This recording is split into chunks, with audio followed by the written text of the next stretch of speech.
बच्चों आज हम अपना एक 4th चैप्टर कंटिन्यू करते हैं, मोशन इन अ प्लेन। इसमें हमने स्केलर एंड वेक्टर्स से स्टार्ट किया था। तो हमने last time addition of vectors पढ़ा था, वो थोड़ा सा रिकॉल कर लेते हैं। एडिशन ऑफ वेक्टर्स में हमने 2 वेक्टर्स लिए थे। सपोज़ ये ए एंड बी वेक्टर हैं, तो इनका जब हम रिजल्टेंट देखेंगे, एडिशन देखेंगे, एडिशन मीन्स यहाँ पे क्या शो करेगा, रिजल्टेंट। ठीक है, हमने क्या करा था, एक पैरेललोग्राम इसके राउंड ड्रॉ कर दिया था। फिर यहाँ पे बीच से एक डायगोनल जो होता है वो उसका रिजल्टेंट दिखाता है, और जो रिजल्टेंट होता है उसको हम कैसे लिखते थे, R is equals to A plus B. ठीक है, एडिशन ऑफ वेक्टर्स में। और इस रिजल्टेंट को हम मैग्नीट्यूड में कैसे लिख सकते हैं, a square plus B square plus 2ab cos theta. हमने ये ड्राइव भी किया था लास्ट टाइम, जिसे हम लॉ ऑफ कोसाइन भी बोलते हैं। आपकी बुक में एक न्यूमेरिकल दिया हुआ है, law of cosine and law of sine. ठीक है, लॉ ऑफ कोसाइन में आप ये पढ़ेंगे, एंड लॉ ऑफ साइन में आप जो डायरेक्शन निकाली थी हमने वो पढ़ेंगे, डायरेक्शन ऑफ वेक्टर ए। ठीक है, tan अल्फ़ा क्या था आपका वहाँ पे, b sine theta upon a plus b cos theta. ठीक है, ये आपकी डायरेक्शन थी। ऊपर यहाँ पे a आएगा, a साइन, नहीं ठीक है, सही था पहले, b sine theta upon a plus b cos theta. ये आपकी डायरेक्शन बता रहा है और ये आपका मैग्नीट्यूड बता रहा है। ठीक है, ये किस में था, एडिशन ऑफ वेक्टर्स में। बट अभी हमें यहाँ पे क्या पढ़ना है, सब्ट्रैक्शन ऑफ वेक्टर पढ़ना है। सब्ट्रैक्शन ऑफ वेक्टर में हम 2 वेक्टर्स को कैसे सब्ट्रैक्ट करेंगे। देखो, अब हम ये तो कह नहीं सकते कि इस a से इस b को माइनस कर दो, कैसे माइनस करेंगे। हम यहाँ पर क्या कहेंगे कि जो वेक्टर a है उसमें हम वेक्टर b को ऐड कर रहे हैं, बट यहाँ पे वेक्टर b की जगह हम नेगेटिव ऑफ b ले रहे हैं। ठीक है, नेगेटिव b वेक्टर का क्या मतलब है, सपोज़ ये आपका कोई भी एक b वेक्टर है, अब इसका हमें नेगेटिव ऑफ b लेना है। तो नेगेटिव ऑफ b में क्या होता है, same magnitude but opposite direction. ठीक है, तो ये माइनस b जो है ये क्या है, अपोजिट डायरेक्शन में है, यही वेक्टर b, बट ये क्या है, मैग्नीट्यूड इनका सेम है, सेम लेंथ है, डायरेक्शन अपोजिट है, तो उसको हम नेगेटिव ऑफ ए बोलेंगे। सपोज़ यहाँ पे कोई ए वेक्टर है और इसका हमने नेगेटिव ऑफ ए लेना है, माइनस ए लेना है, तो उस माइनस ए को हम ऐसे शो कर देंगे, means same magnitude but opposite in direction. ठीक है, तो अभी यहाँ पे सब्ट्रैक्शन ऑफ वेक्टर्स में हम क्या करेंगे, सब्ट्रैक्शन ऑफ वेक्टर्स में 2 वेक्टर्स को ऐड करेंगे, और वो 2 वेक्टर्स कैसे होंगे, अपोजिट डायरेक्शन। जो सेकंड वेक्टर होगा वो फर्स्ट वेक्टर मतलब जो उसका ओरिजिनल वेक्टर होगा उसके अपोजिट डायरेक्शन में होगा। जैसे कि आपके ये 2 वेक्टर्स हैं a, ठीक है, और ये वेक्टर है b। अब देखो, मैं कह रही हूँ कि इनको हमें क्या करना है, subtraction of vector, in 2 vectors को हमें आपस में क्या करना है, सब्ट्रैक्ट करना है। अब उस सब्ट्रैक्शन को मैं कैसे करूँगी, देखो b जो है ये तो पॉजिटिव वेक्टर है, हमें इसका क्या लेना है, नेगेटिव वेक्टर लेना है। और नेगेटिव वेक्टर के लिए मैं क्या कर रही हूँ, मैंने इसको अपोजिट साइड एक्सीड कर दिया। अब ये क्या आ गया, मेरा माइनस b वेक्टर आ गया। अब मैं क्या करूँ, इसके साथ एक पैरेललोग्राम कंप्लीट कर लेती हूँ। ठीक है, इसके साथ मैंने एक ऐसे पैरेललोग्राम कंप्लीट कर लिया, और हमें पता है जो पैरेललोग्राम का रिजल्टेंट होता है वो आपको क्या देता है, उसका जो पैरेललोग्राम का डायगोनल होता है उसका क्या देता है, रिजल्टेंट देता है। ठीक है, तो यहाँ पे जो रिजल्टेंट r होगा वो क्या होगा, a प्लस बी। ठीक है, या फिर आप लिख सकते हो a plus minus B. I hope आपको सब्ट्रैक्शन ऑफ वेक्टर अब समझ आ गया होगा। ठीक है, और इसको हम मैग्नीट्यूड में कैसे लिखेंगे वो भी मैं अभी बताती हूँ आपको। उससे पहले एक चीज़ और है, आपको याद होगा कि जो पैरेललोग्राम लिखते हैं, पैरेललोग्राम लॉ कहीं भी हम अप्लाई करते हैं तो हम हमेशा 2 वेक्टर को टेल टू टेल ज्वाइन करते हैं, ऐसे नहीं ज्वाइन करेंगे। सपोज़ ये एक वेक्टर है, फिर यहाँ से ऐसे नहीं ज्वाइन करते, पैरेललोग्राम में टेल टू टेल चलता है। इसीलिए हमने यहाँ पे जो a लिया था और ये आपका b था, तो नीचे जब हमने b एक्सीड किया तो एरो हमने इधर की साइड लगाया, जिससे कि हम टेल टू टेल वाला कनेक्शन हम दिखा सकें। ठीक है, तो यहाँ मैग्नीट्यूड ऑफ a क्या हो जाएगा, यहाँ r का मैग्नीट्यूड होगा, तो यहाँ a square plus b square, ठीक है, प्लस 2ab कॉस थीटा, जैसे पहले था वही है। बट अब यहाँ पे देखो एक चीज़ कि अगर मेरा ये a वेक्टर है, नेगेटिव में b वेक्टर है, ये पॉजिटिव में b था, ये नेगेटिव में b है, इसको मैंने एक्सीड कर लिया पैरेललोग्राम को, ये इसका रिजल्टेंट हो गया r। तो देखो यहाँ पहले थीटा एंगल था, जो यहाँ पे 2 वेक्टर्स हैं a एंड b, इनके बीच में एंगल क्या है आपका, थीटा है। ठीक है, तो नीचे वाले नेगेटिव के साथ कितना एंगल बचेगा आपका, हमें पता है ये पूरा 180 होता है, तो ये आपका कितना हो गया, 180 माइनस थीटा। तो यहाँ पे हम कॉस की वैल्यू क्या रखेंगे, 180 minus theta, 2ab cos 180 minus theta. ठीक है, अब यहाँ पे जो कॉस 180 माइनस थीटा है, आपने ट्रिग्नोमेट्री में 10th क्लास में पढ़ा होगा कॉस पाई माइनस थीटा है, कॉस 180 माइनस थीटा जो होता है वो आपका माइनस कॉस थीटा होता है। ठीक है, ये कुछ चीज़ें हैं वो याद रख लेना जो आपको आगे भी काम आएंगी। और अगर यहाँ कॉस की जगह आपसे साइन होता तो यहाँ साइन 180 माइनस थीटा आपका साइन थीटा ही होता है। ठीक है, तो यहाँ पे देखो कॉस 180 माइनस थीटा इस कॉस थीटा, तो ये ए स्क्वेयर प्लस बी स्क्वेयर, अब देखो ये क्या हो जाएगा आपका माइनस कॉस थीटा, तो ये माइनस आगे आ जाएगा तो ये हो जाएगा आपका माइनस 2ab कॉस थीटा, और ये किसके प्रोपोर्शन चल रहा है आर स्क्वेयर के, तो R square is equals to A square plus B square minus 2ab cos theta. This is the resultant of subtraction of two vectors. ठीक है, जब हम दो वैक्टर्स को सब्ट्रैक्ट करेंगे तो हम ये वाला रिजल्टेंट यूज़ करेंगे, और जब हम दो वैक्टर्स को ऐड करते हैं उस टाइम पे आपका ये वाला यूज़ होगा ये। ठीक है, ये दो हैं आपके। अब इससे रिलेटेड एक दो क्वेश्चंस कर लेते हैं। सपोज अ कार, मैं क्वेश्चन लिख रही हूँ, आप भी ट्राई करो अपनी कॉपी में। A car runs at 6 meter per second east and takes a sharp turn to north and continues at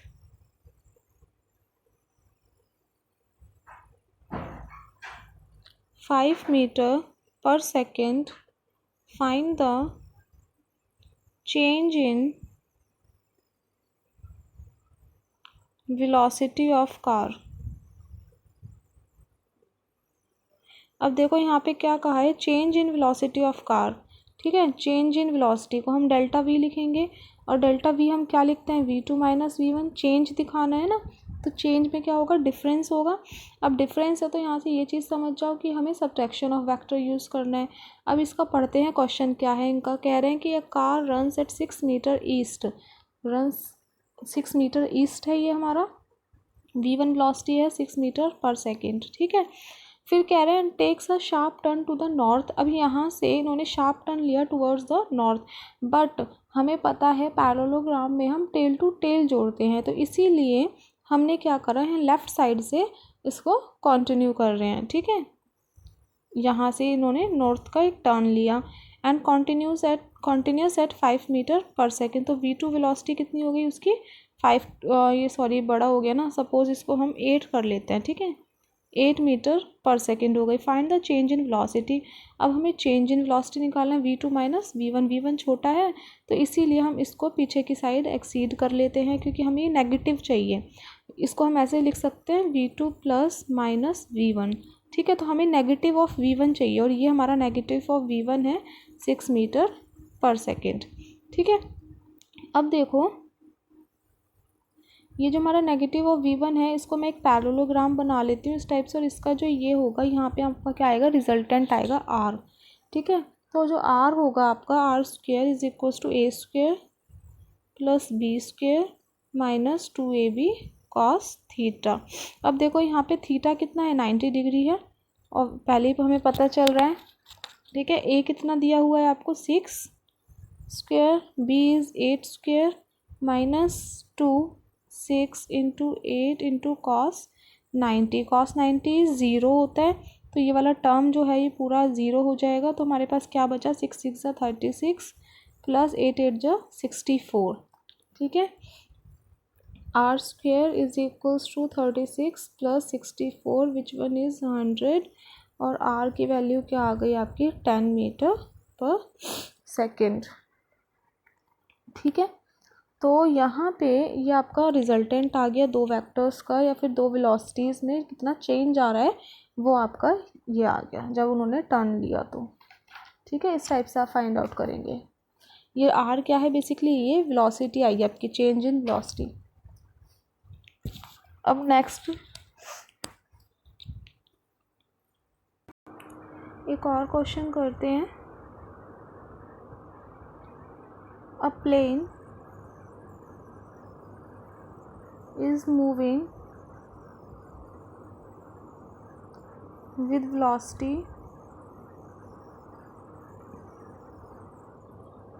v turns by angle theta and its speed remains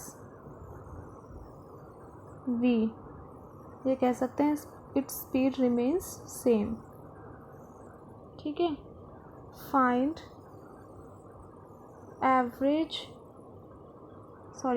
नहीं है, find change in velocity in plane. तो यहाँ पे कह रहे हैं कि एक प्लेन है, मूव कर रहा है विद वेलोसिटी v, ठीक है, और इसने क्या करा, टर्न लिया है by an angle theta, theta से इसने टर्न लिया है. हमें पता है टेल से टेल ही जोड़नी है तो इधर की साइड ही लेंगे. और सपोज़ ये इसने चेंज लिया है थीटा से और अभी भी इसकी वेलोसिटी वही सेम है v, तो अब आपको चेंज इन वेलोसिटी निकालना है. ठीक है. अब चेंज इन वेलोसिटी के लिए देखो हमें रिजल्टेंट, अभी इसका एक पैरेललोग्राम अगर हम यहाँ कंप्लीट कर लें, ये इसका रिजल्टेंट होगा. रिजल्टेंट क्या होगा, a square plus B square minus 2ab cos theta. Change है, चेंज में क्या होगा, डिफरेंस होगा. ठीक है. तो ए क्या है वी स्क्वेयर, बी क्या है V square minus 2v square cos theta, और ये क्या हो गया 2v square minus 2v square cos theta. और यहाँ से हम 2v स्क्वेयर कॉमन ले लेंगे, 1 माइनस कॉस थीटा. और ट्रिग्नोमेट्री में ये आपका एक फॉर्मूला होता है कि 1 minus cos theta is equals to 2 sine square theta by 2, ये याद रखना. और अगर 1 प्लस कॉस थीटा, ये जितनी भी मैं आइडेंटिटीज़ लिख रही हूँ ना साइड में, ये भी आप अपने साथ कॉपी में लिखते रहें, जिससे कि बाद में कभी कोई न्यूमेरिकल आए तो आपको फिर से ट्रिग्नोमेट्री फॉर्मूलेज ना खोलने पड़े कहीं और. 1 माइनस कॉस 2 थीटा है, अगर ये एंगल यहाँ डबल हो जाता है तो यहाँ पे भी एंगल क्या हो जाता है, डबल हो जाता है. ये हाफ था ना, अभी डबल हो के पूरा कंप्लीट हो गया. यहाँ कॉस नहीं आता, यहाँ साइन आता है. Sine 1 minus cos 2 theta is 2 sine square theta. और एक और आइडेंटिटी बचती है इसकी, 1 plus cos 2 theta is 2 cos square theta. ये याद रखना 4 आइडेंटिटीज़. तो इसमें फर्स्ट वन हम अप्लाई करेंगे, तो यहाँ पे 2v square 1 minus cos theta की जगह क्या हो गया 2 साइन स्क्वेयर थीटा बाय 2. ठीक है. तो अभी हम इसको उतार लेते हैं. ये आ गया R square 2v square into 2 sine square theta by 2.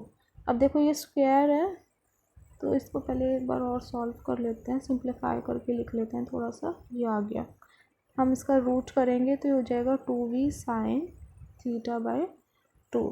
तो change in velocity will be 2v sine theta by 2. ठीक है. अब देखो एक और करा देती हूँ क्वेश्चन. ये कह रहे हैं कि the difference between two vector is a unit vector. दो वेक्टर्स के बीच का difference, suppose a minus B है, तो उनका जो डिफरेंस है वो क्या है, यूनिट वेक्टर. और उनका डिफरेंस हम r से लिखते हैं. सपोज r जो है वो आपका a माइनस बी है, तो here is the value of r is 1. ठीक है. यूनिट वेक्टर क्या होता है, 1 ही होता है. Find the angle between two vectors.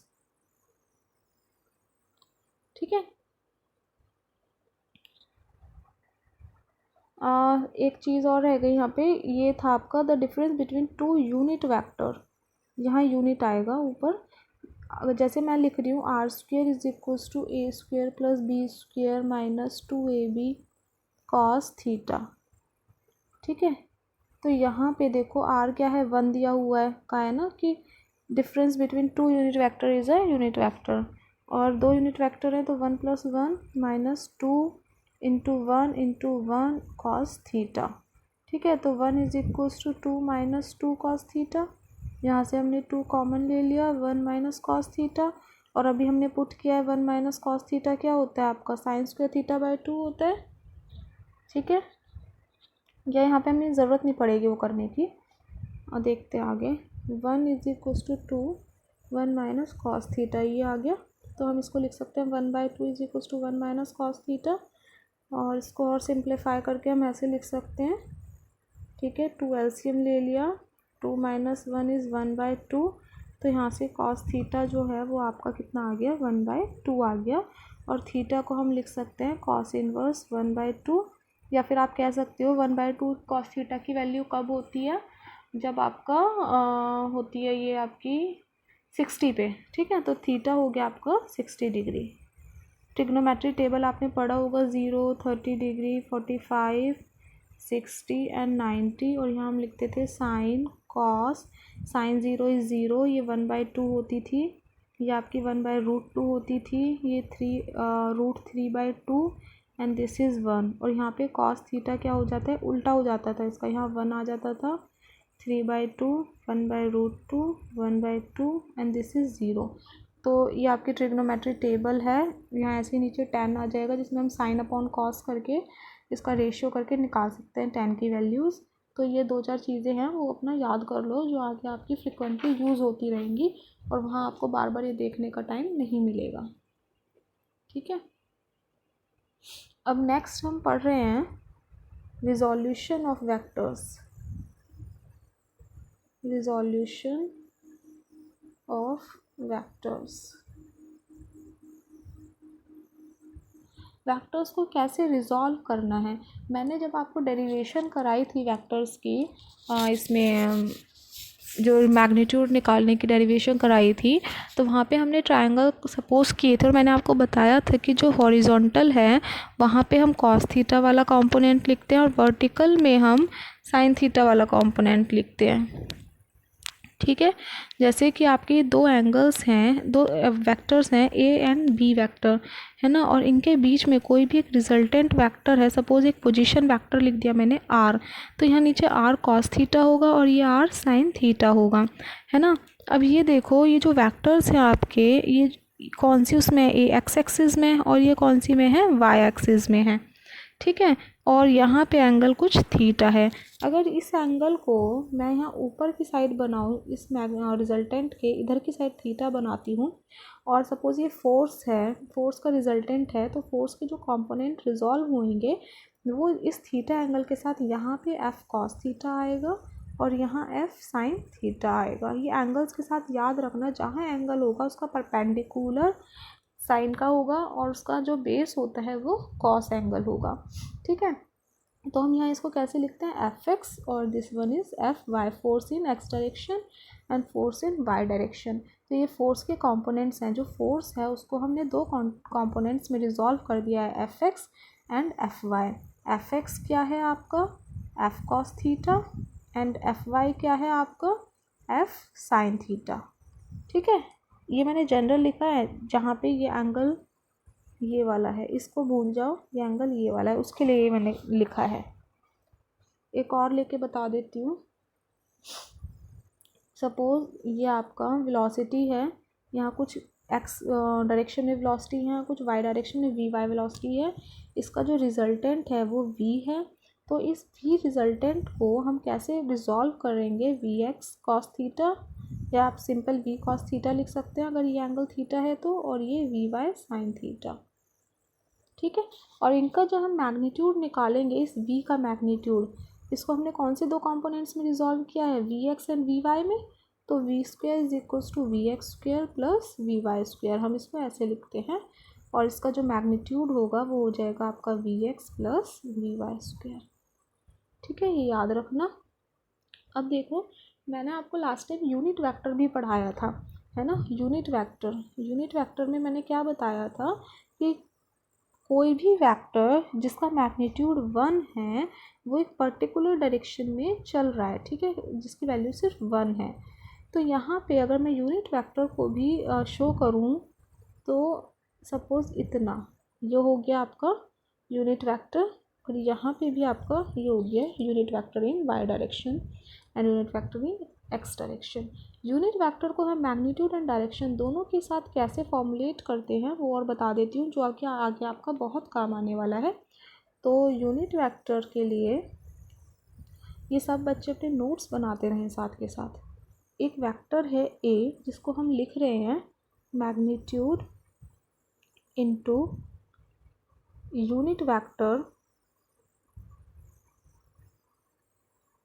In direction of a. ठीक है, ये फॉर्मूला है। तो जो ए वेक्टर है इसका मैग्नीट्यूड मोड ऑफ ए लिख देंगे and unit vector in the direction of A.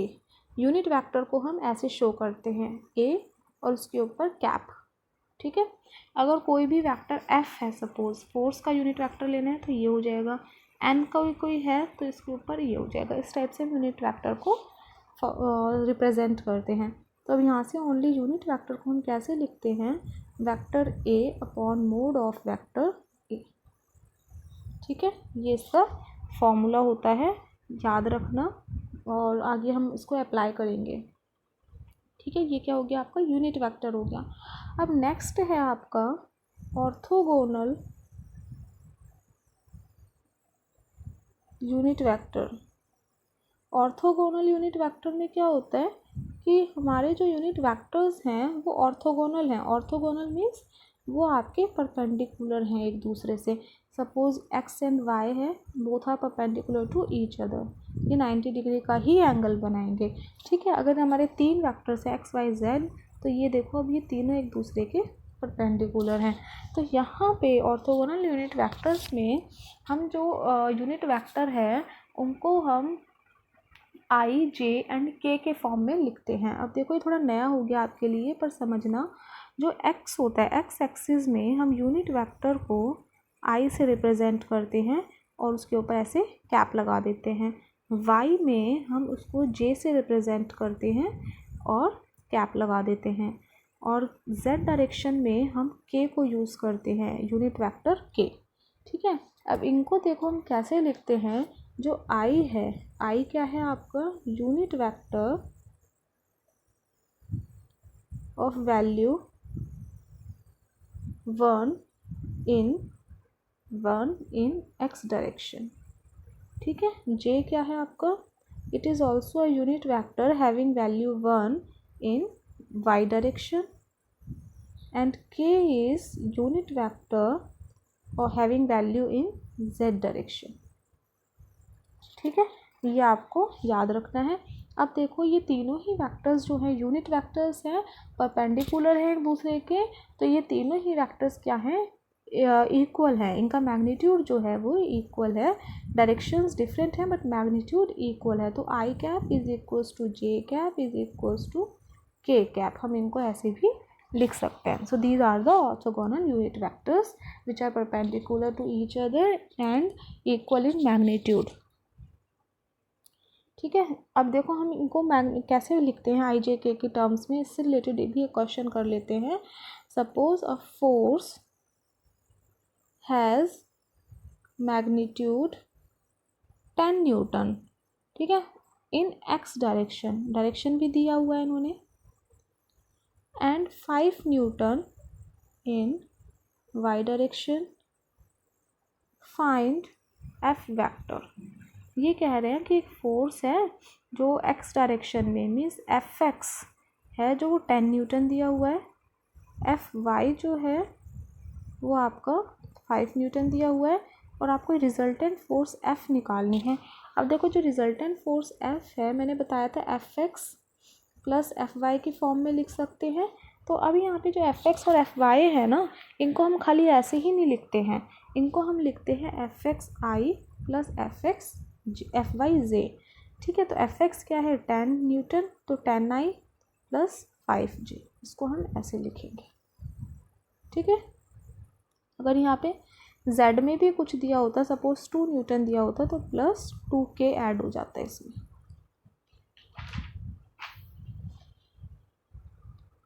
I hope आपको ये सब समझ आ रहा होगा। ठीक है, अब देखो एक इसको कार्टेशियन फॉर्म में भी बता देती हूँ कैसे लिखते हैं। जो मैंने अभी क्वेश्चन कराया था वो कार्टेशियन का भी मिक्स ही था। Cartesian form of vectors. ठीक ठीक है।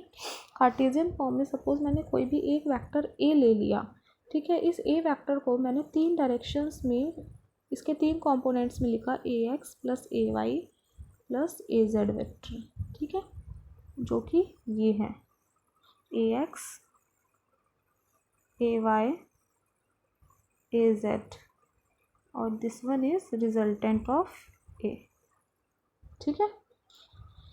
अब देखो इसको कार्टेशियन फॉर्म में लिखने का तरीका होता है इसके यूनिट वेक्टर्स के साथ लिखना। तो यहाँ पे ए को हम क्या लिख सकते हैं, ए x I plus a Y J plus a Z के, ठीक है।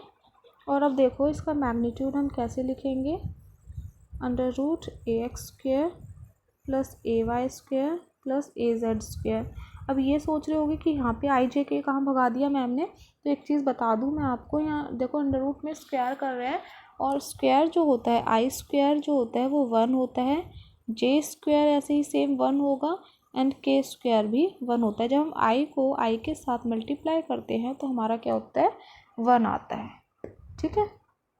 अगर आप आई को जे के साथ मल्टीप्लाई करते हैं तो 0 हो जाता है, ये याद रखना, आगे क्वेश्चंस में यूज़ होंगी ये सारी चीज़ें, ठीक है। और इससे रिलेटेड भी एक क्वेश्चन और कर लेते हैं।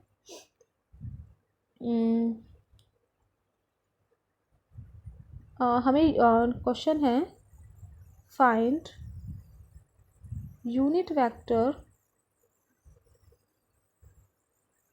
इन डायरेक्शन